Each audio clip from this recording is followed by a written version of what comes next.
Volkswagen Gol fazendo barulho na roda dianteira aqui, ó.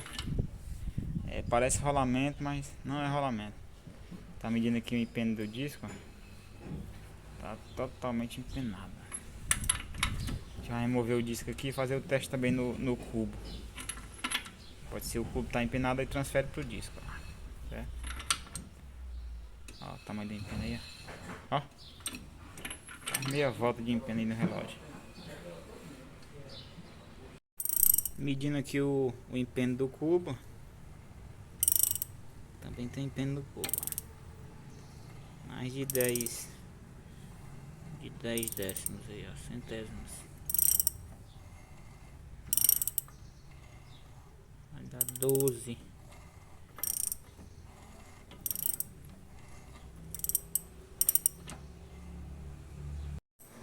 Cubo trocado. Tá dando aqui. Tá dando aqui o que? Tá dando 4 centésimos, ó. Vou lá no 90. Vai até o 4. Até o 4 e volta. Totalmente aceitável esse empenho aqui, ele não fica zerado não. Então tá aí, cubo trocado. Agora a gente vai colocar o disco, ver se tem empenho no disco. Se tiver empenho no disco, tem que trocar o disco também. Instalamos aqui o disco no cubo. Aí a gente medir aqui, tá zerado aí, ó.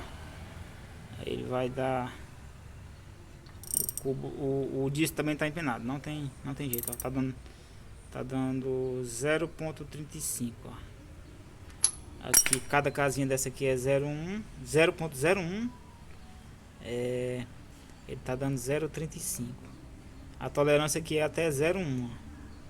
É 0,10, né? Certo?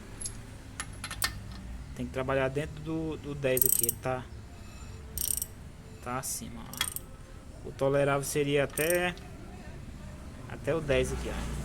Ele já teria que voltar. Então não tem jeito, tem que trocar disso também.